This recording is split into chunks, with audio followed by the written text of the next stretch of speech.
Hello friends, welcome back to my channel divine tutorials. Friends, आज से हमारे channel पर हिस्ट्री की स्टार्टिंग हो रही है। तो देखिए, इतिहास में जो हमारा सबसे पहला पॉइंट होगा, इतिहास की शुरुआत हो रही है हमारी चैनल पर। तो स्टार्टिंग जो होगी वो होगी हमारी प्राचीन भारत से, यानी कि स्टार्टिंग से हम लोग हिस्ट्री को अब देखेंगे। तो हमारे चैनल पर अब हिस्ट्री की स्टार्टिंग होने जा रही है। तो आपने अभी तक हमारे चैनल को अगर सब्सक्राइब नहीं किया है तो सब्सक्राइब कर लीजिए। और इसमें देखिए, फिर हम लोग आएंगे, ये जो टॉपिक हमारा आता है, देखिए, धर्म ग्रंथ एवं ऐतिहासिक ग्रंथ से मिलने वाली महत्वपूर्ण जानकारी। बहुत ही इंपॉर्टेंट टॉपिक हैं सारे हिस्ट्री के, और क्वेश्चंस यहीं से एग्जाम में पूछे जाते हैं। तो देखिए, 4 वेदों के बारे में पूर्ण जानकारी दी जाएगी, जिसमें सबसे पहले हमारा आता है ऋग्वेद, दूसरे नंबर पर आता है यजुर्वेद, और फिर इसके बाद हमारा आता है सामवेद, और जो अंतिम वेद है हमारा यानी लास्ट वाला वो है अथर्ववेद। तो इन चारों वेदों के बारे में बहुत ही अच्छे से जानकारी दी जाएगी। तो चलते हैं आज के टॉपिक पर। तो ये बुक जो आपके सामने है, ये देखिए ल्यूसेंट की बुक है, और इसमें ये जो है मतलब जीके का सारा कुछ बहुत ही अच्छे से दिया हुआ है। तो फ्रेंड्स देखिए, हिस्ट्री की स्टार्टिंग ये जो हमारी होती है, ये होती है भारत का इतिहास। तो देखिए, भारत का इतिहास जो है इसमें दिया गया है, उत्तर में हिमालय से लेकर दक्षिण में समुद्र तक फैला ये उपमहाद्वीप भारतवर्ष के नाम से ज्ञात है,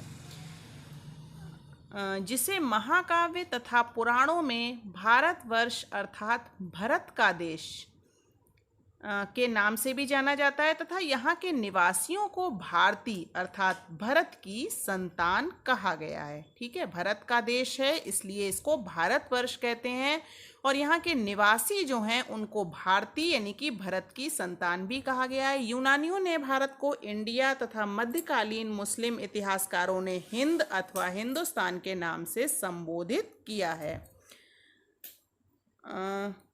भारतीय इतिहास को अध्ययन की सुविधा के लिए 3 भागों में बांटा गया है। तो देखिए, वो 3 भाग कौन कौन से हैं। सबसे पहले हमारा आता है प्राचीन भारत, फिर हमारा आएगा देखिए मध्यकालीन भारत, और फिर आधुनिक भारत। तो इन तीनों के बारे में ही हम लोग अच्छे से यहाँ पर चर्चा करेंगे, यानी कि प्राचीन भारत के बारे में, फिर उसके बाद आएगा हमारा मध्यकालीन भारत, और फिर आएगा आधुनिक भारत।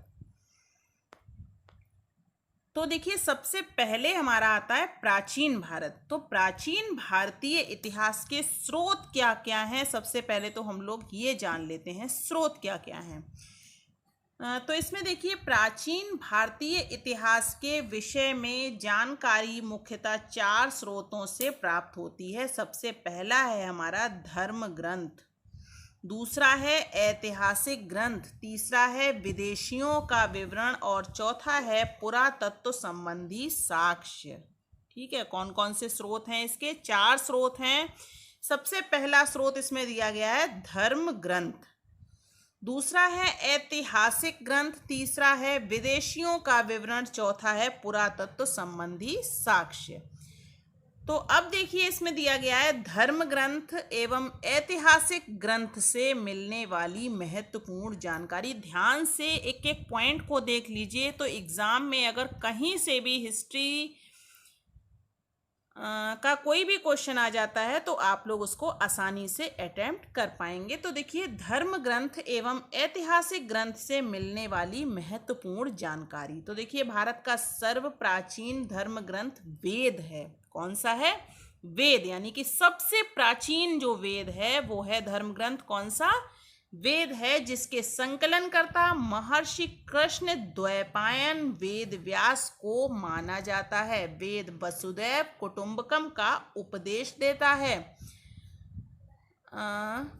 भारतीय परंपरा वेदों की नित्य तथा अपौरुषेय मानता है। वेद कितने हैं? वेद 4 हैं। याद रखिएगा, हमेशा एग्जाम में क्वेश्चन यहीं से पूछ लिया जाता है कि वेदों की संख्या कितनी है। तो वेदों की संख्या 4 होती है। सबसे प्राचीन वेद है ऋग्वेद, फिर हमारा आता है यजुर्वेद, फिर आता है सामवेद, और फिर हमारा आता है अथर्ववेद। इन 4 वेदों को संहिता कहा जाता है। क्या कहा जाता है? संहिता। इसके बाद देखिए ऋग्वेद के बारे में हम लोग देख लेते हैं। तो ऋग्वेद में सबसे पहले तो हम लोग ये जान लें कि इसमें 36 देवताओं का उल्लेख है। कितने देवताओं का उल्लेख है? 36 देवताओं का उल्लेख है। तो इसमें देखिए ऋचाओं के क्रमबद्ध ज्ञान के संग्रह को ऋग्वेद कहा जाता है। इसमें 10 मंडल, 1028 सूक्त और देखिए 10,462 ऋचाएं हैं। कितना कितना है इसमें? ऋग्वेद में 10 मंडल हैं, 1028 सूक्त हैं और 10,462 ऋचाएं हैं। इस वेद के ऋचाओं के पढ़ने वाले ऋषि को क्या कहते हैं? उनको कहते हैं होत्र। ये देखिए इस तरीके से मैंने तो इनको क्या कहते हैं? इनको कहते हैं होत्र। तो देखिए इस वेद से आर्य के राजनीतिक प्रणाली एवं इतिहास के बारे में जानकारी मिलती है। विश्वामित्र द्वारा रचित ऋग्वेद के तीसरे मंडल में सूर्य देवता सावित्री को समर्पित प्रसिद्ध गायत्री मंत्र है और इसके 9वें मंडल में देवता सोमदेव का उल्लेख है। यानी कि क्वेश्चन यहाँ से पूछ लिया जाता है कि ऋग्वेद के 9वें मंडल में किसका उल्लेख है? तो देवता सोम का उल्लेख है। और 10वें मंडल में किसका उल्लेख है? तो 10वें मंडल में देखिए किसका उल्लेख है? तो यहाँ देखिए आगे दिया गया है 10वें मंडल में वर्णित पुरुष सूक्त हैं, जिसके अनुसार 4 वर्ण ब्राह्मण, क्षत्रिय, वैश्य तथा शूद्र आदि पुरुष ब्रह्मा के क्रमशः मुख, भुजाओं, जंघाओं और चरणों से उत्पन्न हुए। तो यहाँ पर देखिए तीसरे मंडल में सूर्य देवता का उल्लेख है और 9वें मंडल में देवता सोम का उल्लेख है और इसके 8वें मंडल की हस्तलिखित ऋचाओं को क्या कहा जाता है? तो इसको कहा जाता है खिल। यानी कि 8वें मंडल की हस्तलिखित ऋचाओं को खिल कहा जाता है। चातुष्वर्ण समाज की कल्पना का आदि स्रोत ऋग्वेद के 10वें मंडल में वर्णित पुरुष सूक्त हैं, जिसके अनुसार 4 वर्ण ब्राह्मण, क्षत्रिय, वैश्य तथा शूद्र आदि पुरुष ब्रह्मा के क्रमशः मुख, भुजाओं, जंघाओं और चरणों से उत्पन्न हुए। तो यहाँ पर देखिए नोट ये जो दिया गया है ये बहुत ही इम्पोर्टेंट रहता है। तो इसको आइए हम लोग देख लेते हैं क्या दिया गया है नोट में। तो लिखा हुआ है धर्म सूत्र 4 प्रमुख जातियों की स्थितियों, व्यवसायों, दायित्वों, कर्तव्यों तथा विशेषाधिकारों में स्पष्ट विभेद करता है। धर्म सूत्र जो है वो 4 प्रमुख जातियों की स्थितियों, व्यवसायों, दायित्वों, कर्तव्यों तथा विशेषाधिकारों में स्पष्ट विभेद करता है। अब देखिए ईसा पूर्व एवं ईसवी। तो ये जो ईसा पूर्व और ईसवी है ये क्या है? आइए हम लोग देख लेते हैं। वर्तमान में प्रचलित ग्रेगोरियन कैलेंडर यानी कि ग्रेगोरियन जो है कैलेंडर, ईसाई कैलेंडर या फिर जूलियन कैलेंडर ईसाई धर्मगुरु ईसा मसीह के जन्म वर्ष कल्पित पर आधारित है। ईसा मसीह के जन्म वर्ष पर आधारित है। ठीक है, ग्रेगोरियन कैलेंडर। तो ईसा मसीह के जन्म के पहले के समय को ईसा पूर्व यानी बीसी की फुल फॉर्म होती है बिफोर क्राइस्ट, यानी before the birth of Jesus Christ कहा जाता है। ईसा पूर्व में वर्षों की गिनती यानी कि उल्टी दिशा में होती है। जैसे महात्मा बुद्ध का जन्म जो है वो 563 ईसा पूर्व में हुआ था और मृत्यु 483 ईसा पूर्व में हुआ। तो इसमें उल्टी दिशा में क्या होती थी? गिनती होती थी ईसा पूर्व में। ठीक है, यानी ईसा मसीह के जन्म के 563 वर्ष पूर्व महात्मा बुद्ध का जन्म एवं 483 वर्ष पूर्व मृत्यु हुआ। तो अब देखिए ईसा मसीह की जन्म तिथि से आरंभ हुआ सन ईसवी सन कहलाता है। यानी जन्म तिथि से जो आरंभ हुआ उसको कहते हैं ईसवी सन। इसके लिए संक्षेप में ई और फिर आगे डॉट जैसा लगा दिया जाता है, इसको हम कहते हैं ईसवी। तो ये ईसवी को लैटिन भाषा के शब्द एडी में भी लिखा जाता है। कैसे लिख सकते हैं इसको? एडी यानी कि एनो डोमिनी। ये जो एडी होता है इसको हम एनो डोमिनी कह सकते हैं, जिसका शाब्दिक अर्थ क्या होता है? In the year of Lord Jesus Christ. तो इसके बाद देखिए दिया गया है हमारा वामनावतार के 3 पगों के आख्यान का प्राचीनतम स्रोत ऋग्वेद है। ऋग्वेद में इंद्र के लिए 250 तथा अग्नि के लिए 200 ऋचाओं की रचना की गई है। एक एक पॉइंट को बहुत ध्यान से देखते चलिए आप लोग। वामना अवतार के 3 पगों के आख्यान का प्राचीनतम स्रोत ऋग्वेद है। ऋग्वेद में इंद्र के लिए 250 तथा अग्नि के लिए 200 ऋचाओं की रचना की गई है। अब देखिए नोट यहाँ पर क्या किया गया है, प्राचीन इतिहास के साधन के रूप में वैदिक साहित्य में ऋग्वेद के बाद शतपथ ब्राह्मण का स्थान है। अब हमारा आता है यजुर्वेद। देखिए तो यजुर्वेद जो है, यजुर्वेद में क्या दिया गया है, सस्वर पाठ के लिए मंत्रों तथा बलि के समय अनुपालन के लिए नियमों का संकलन यजुर्वेद कहलाता है। सस्वर पाठ के लिए मंत्रों तथा बलि के समय अनुपालन के लिए नियमों का संकलन यजुर्वेद कहलाता है। इसके पाठकर्ता को अर्ध्र्यु कहते हैं। इसके पाठकर्ता को क्या कहते हैं, अध्वर्यु। ठीक है। अब देखिए यजुर्वेद में यज्ञ के नियमों एवं विधि विधानों का संकलन मिलता है। यजुर्वेद में क्या क्या मिलता है, यज्ञों के नियमों एवं विधि विधानों का संकलन मिलता है। यह एक ऐसा वेद है जो गद्य एवं पद दोनों में है। एग्जाम में क्वेश्चन किस तरह पूछा जाता है, तो एग्जाम में क्वेश्चन ऐसे पूछा जाएगा कि ऐसा कौन सा वेद है जो गद्य एवं पद दोनों में है, तो वो है हमारा यजुर्वेद। ठीक है, यजुर्वेद जो है वो गद्य और पद दोनों में है। अब हमारा आता है सामवेद। तो देखिए साम का शाब्दिक अर्थ है गान। तो इस वेद में मुख्यतः यज्ञों के अवसर पर गाए जाने वाले ऋचाओं मंत्रों का संकलन है। इसके पाठकर्ता को उर्द्रार्थ कहते हैं। साम का शाब्दिक अर्थ क्या होता है, तो इसका शाब्दिक अर्थ होता है गान। और ये जो सामवेद है इसे जो है भारतीय संगीत का जनक कहा जाता है। सामवेद को भारतीय संगीत का जनक कहा जाता है। एग्जाम में क्वेश्चन इस तरह पूछा जाता है कि भारतीय संगीत का जनक किसको कहा जाता है, तो वो कहा जाता है सामवेद को। तो इसमें देखिए नोट में क्या दिया गया है, यजुर्वेद तथा सामवेद में किसी भी विशिष्ट ऐतिहासिक घटना का वर्णन नहीं मिलता है। यजुर्वेद तथा सामवेद में किसी भी विशिष्ट ऐतिहासिक घटना का वर्णन नहीं मिलता है, याद रखिएगा। अब हमारा आता है अथर्ववेद। ठीक है, लास्ट ये वेद है हमारा, यानी कि 4 जो वेद थे उसमें ये हमारा लास्ट है। तो ये है हमारा अथर्ववेद। और ये अथर्ववेद जो है ये अथर्वा ऋषि के नाम पर ये अथर्ववेद का नाम आया। तो अथर्वा ऋषि द्वारा रचित इस वेद में कुल 731 मंत्र तथा लगभग 6000 पद हैं। इसके कुछ मंत्र ऋग्वैदिक मंत्रों से भी प्राचीनतर हैं। अथर्ववेद कन्याओं के जन्म की निंदा करता है। और ऐतिहासिक दृष्टि से अथर्ववेद का महत्व तो इस बात में है कि इसमें सामान्य मनुष्यों के विचारों तथा अंधविश्वासों का विवरण मिलता है। तो इसके बाद देखिए दिया गया है पृथ्वी सूक्त। अथर्ववेद का प्रतिनिधि सूक्त माना जाता है। इसमें मानव जीवन के सभी पक्षों, गृह निर्माण, कृषि की उन्नति, व्यापारिक मार्गों का गाहन, खोज, रोग निवारण, समन्वय, विवाह तथा प्रणय गीतों, राजभक्ति, राजा का चुनाव, बहुत से वनस्पतियों और औषधियों, शाप, वशीकरण, प्रायश्चित, मातृभूमि, महात्म्य आदि का विवरण दिया गया है। कुछ मंत्रों में जादू टोने का भी वर्णन है। और देखिए अथर्ववेद में परीक्षित को कुरुओं का राजा कहा गया है। इंपॉर्टेंट लाइन है इसलिए इसके नीचे अंडरलाइन की हुई है मैंने। तो अथर्ववेद में परीक्षित को कुरुओं का राजा कहा गया है तथा कुरु देश की समृद्धि का अच्छा चित्रण मिलता है।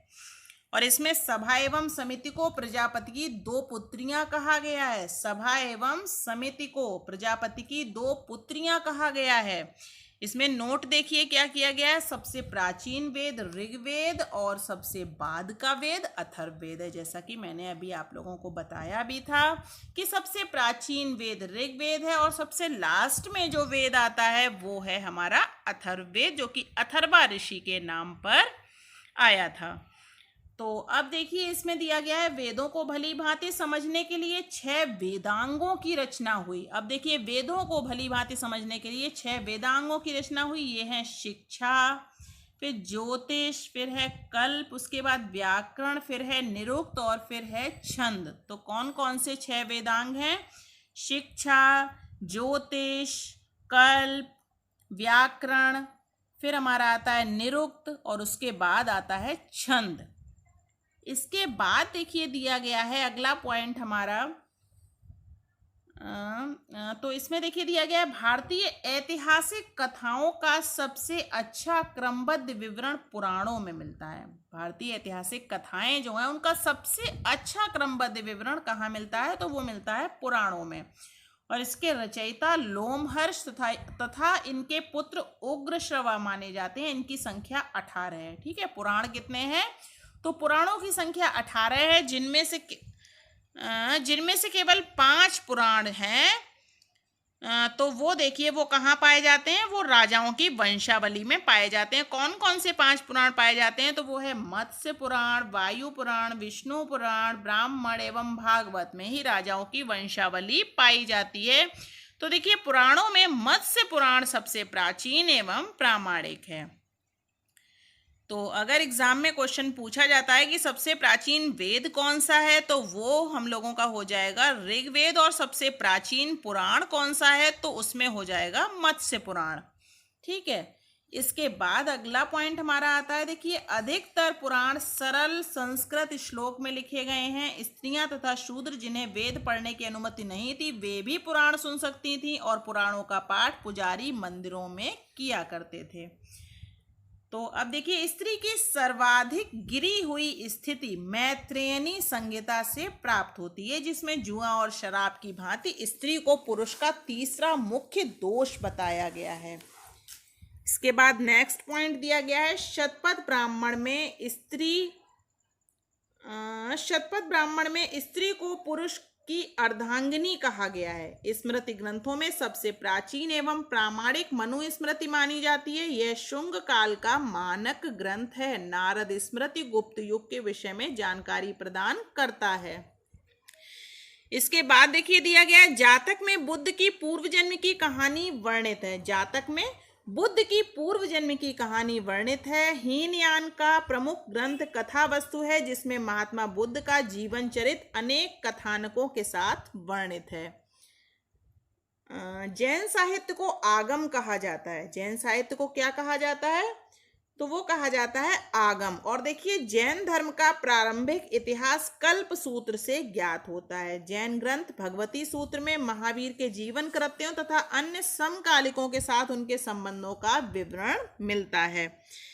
इसके बाद आते हैं अर्थशास्त्र। तो अर्थशास्त्र के लेखक जो हैं वो चाणक्य हैं, और चाणक्य के और भी 2 नाम हैं। वो क्या हैं? वो हैं कौटिल्य और विष्णुगुप्त। ठीक है, चाणक्य के 2 नाम और हैं, कौटिल्य और विष्णुगुप्त। ये 15 अधिकरणों और 180 प्रकरणों में विभाजित है। इससे मौर्यकालीन इतिहास की जानकारी प्राप्त होती है। संस्कृत साहित्य में ऐतिहासिक घटनाओं को क्रमबद्ध लिखने का सर्वप्रथम प्रयास कल्हण के द्वारा किया गया। कल्हण द्वारा रचित पुस्तक राजतरंगिणी, जिसका संबंध कश्मीर के इतिहास से है।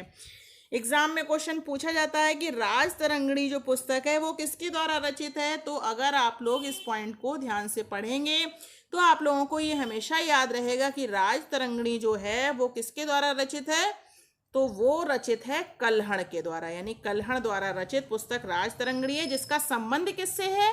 तो इसका संबंध है कश्मीर के इतिहास से। अब देखिए यानी अरबों की सिंध विजय का वृत्तांत चचनामा, लेखक अली अहमद। अब देखिए चचनामा जो है इसके लेखक हैं अली अहमद। तो अरबों की सिंध विजय का वृत्तांत, ये जो चचनामा है इसके लेखक हैं अली अहमद। ठीक है, याद रखिएगा। इसके बाद हमारा आता है देखिए अष्टाध्यायी। ये भी बहुत इंपॉर्टेंट है। अष्टाध्यायी जो संस्कृत भाषा व्याकरण की प्रथम पुस्तक है, इसके लेखक हैं पाणिनि, और इससे मौर्य के पहले का इतिहास तथा मौर्य युगीन राजनीतिक अवस्था की जानकारी प्राप्त होती है। इसके बाद हमारा पॉइंट आता है देखिए कात्यायन। कात्यायन की गार्गी संहिता एक ज्योतिष ग्रंथ है, फिर भी इसमें भारत पर होने वाले भारत पर होने वाले यवन आक्रमण का उल्लेख मिलता है। पतंजलि पुष्यमित्र शुंग के पुरोहित थे। इनके महाभाष्य से शुंगों के इतिहास का पता चलता है। तो ये वीडियो आज का मैं यहीं पर एंड करती हूँ और अगले वीडियो में इसी के आगे के जो पॉइंट हैं वो मैं लेकर आऊँगी। और अभी मैं ये जो है अपने चैनल पर तो फ्रेंड्स आज का वीडियो हम लोग यहीं पर एंड करते हैं और नेक्स्ट वीडियो में मैं इसी के आगे का टॉपिक आप लोगों के लिए लेकर आऊँगी। और अभी हमारे चैनल पर हिस्ट्री ही पूरी तरीके से कंप्लीट कराई जानी है। तो अगर आप लोग किसी भी कॉम्पिटिटिव एग्ज़ाम की प्रिपरेशन कर रहे हैं तो उसके लिए हिस्ट्री का आना यानी कि समझना आप लोगों का बहुत ही आवश्यक है। तो हिस्ट्री यानी कि पूरी स्टार्टिंग से पढ़ने के लिए आप लोग हमारे चैनल पर एक बार ज़रूर आएँ और पसंद आए तो प्लीज़ हमारे चैनल को सब्सक्राइब करें और वीडियो को लाइक करें। Thank you.